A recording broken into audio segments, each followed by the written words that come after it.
ათასობით პალესტინელი სახლში ბრუნდება. ჩრდილოეთისკენ გეზი მას შემდეგ აიღეს, რაც ღაზაში ცეცხლი შეწყდა. ეს იმით, რომ ეს გარანტირებულ მშვიდობას არ ნიშნავს, თუმცა მაინც იმედი აქვთ, რომ ეს ბოლო ომი იყო, რომელიც საკუთარი თვალით ნახეს. ორწლიანი გამანადგურებელი ომის შემდეგ საკუთარი სახლის ამოცნობა ბევრს გაუჭირდა. თუმცა დონალდ ტრამპის გეგმა ანკლავის რეაბილიტაციასაც გულისხმობს. ამაში მხარდაჭერას მსოფლიოს სხვა ქვეყნებიც გამოთქვამენ. ჩემი ოჯახი მელოდება, ბარგი უკვე ჩავალაგეთ, რათა სახლში დავბრუნდეთ. იგივე ტანჯვას გავდივართ, საბედნიეროდ ბევრი არაფერი გვაქვს, მაგრამ ცეცხლის შეწყვეტა მაინც დიდი შვებაა.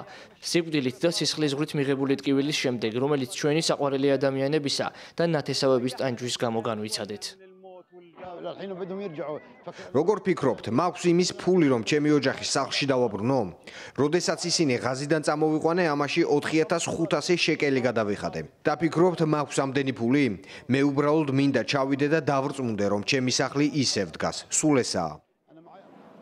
ისრაელელები კი უკვე ორშაბათს 20-მდე გადარჩენილ ტყვეს ელოდებიან, რომლებიც ჰამასსა და ისრაელს შორის მიღწეული შეთანხმებით სახლებში დაბრუნდებიან. სანაცვლოდ ისრაელი 250 პატიმარს გაუშვებს, მათ შორის სამუდამო პატიმრობაში მყოფებს.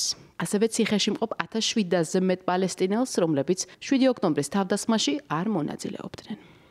ძალიან რთულია იმის ყურება, რომ ტერორისტები თავისუფლები იქნებიან. ასევე იმის ყურება, რომ ტყვეების ნაწილი უკვე გარდაცვლილი ბრუნდება. ეს არის ბედნიერება ტკივილით. ეს ძალიან რთულია. ჩვენთვის განსაკუთრებული დღეა. ყველა ებრაელისთვის, ყველა მლოცველისთვის. ტყვეები ბრუნდებიან. იმედია, ეს ძალიან მალე მოხდება. იმედია, ყველა ჯანმრთელი დაგვიბრუნდება.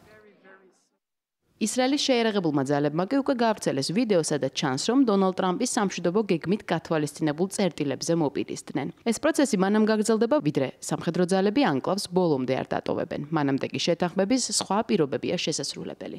გეგმის დასაცავად, ამერიკის შეერთებული შტატები ადგილზე 200-მდე ჯარისკაცს გაგზავნის. მანამდე თელ-ავივი მოუწოდებს პალესტინელებს მოერიდონ შეიარაღებული ძალების დისლოკაციის ადგილებს. ამასი აღარაა ის, რაც იყო 2 წლის წინ.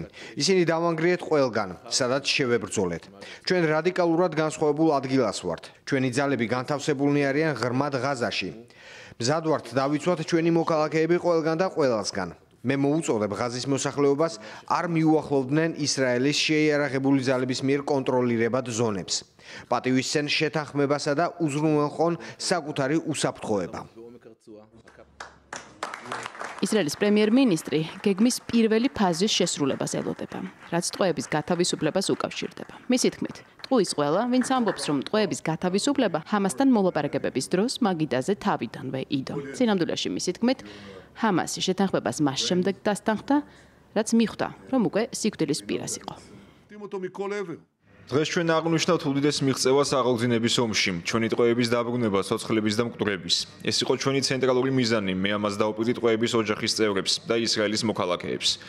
დაგვიგდიდა და შევასრულე. ჰამასი კი შეთანხმებას მხოლოდ მაშინ დასთანხმდა, როდესაც დანა ყელზე ხონა მიბჯენილი და ახლაც ასეა. მე ვიცოდი, რომ თუ ძალით შევიჭრებოდით ჰამასის ბოლო ციხესიმაგრეში, ღაზაში და იქ დაჯგუფების ყველა მართვის ცენტრს გავანეიტრალებდით, ჰამასი თავისი მმართველობის გადარჩენას შეეცდებოდა. და თუ ჩვენ სამხედრო წნეხთან ერთად დავამუშავებდით უზარმაზრ პოლიტიკურ წნეხს, ჩვენი დიდი მეგობრის, პრეზიდენტ ტრამპის დახმარებით, ეს ძლიერი კომბინაცია აიძულებდა ჰამას დაებრუნებინა ყველა ჩვენი მძევალი. მაშინ, როდესაც ისრაელის სადაცვის ძალები ღრმად იქნებოდნენ ღაზის სექტორში და კონტროლს შეინარჩუნებდნენ.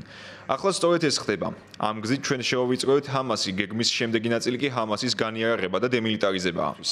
ჩვენ მივახცეთ გამარჯვებას, რომელიც შეცვლის ახლო აღმოსავლეთის სახეს.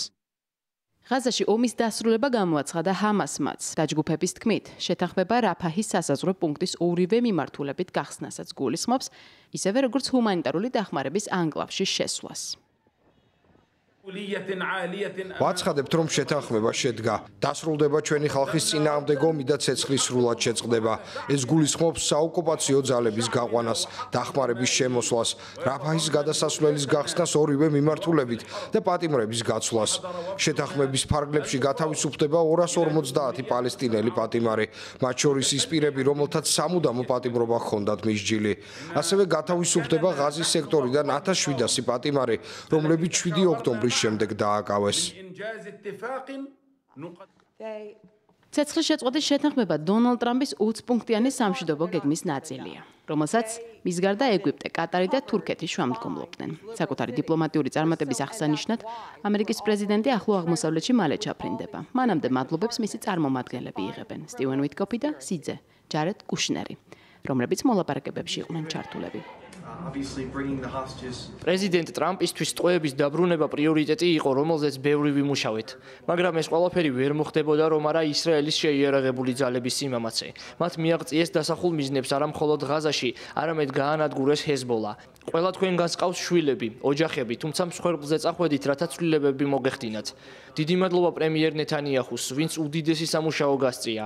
პრეზიდენტ ტრამპთან ერთად წინ ბევრი სამუშაოა, იმაზე თუ როგორ უნდა დასრულდეს ეს ყველაფერი. ყველაზე რთული პრემიერის საქმე იყო. ის იცავდა ქვეყანას, იღებდა რთულ გადაწყვეტილებებს. არ ვიცი პირადად რას გავაკეთებდი ასეთ სიტუაციაში. მის გარეშე ამის მიღწევა გართულდებოდა. მან არაერთი რთული ზარი განახორციელა. შედეგად კი აქ ვართ. ჰამასი იძულებული გახდა შეთანხმებას დასთანხმებოდა. ჰამასმა და ისრაელმა ცეცხლის შეწყვეტისა და ტყვეების გაცვლის შესახებ შეთანხმებას ხელი გუშინ მოაწერეს. ეგვიპტის ქალაქ შარმ-ელ-შეიხში გამართული რამდენიმე დღიანი მოლაპარაკებების შემდეგ. სამშვიდობო გეგმის სხვა პუნქტებზე მუშაობას მხარეები პირველი ფაზის ამოწურვის შემდეგ გააგრძელებენ.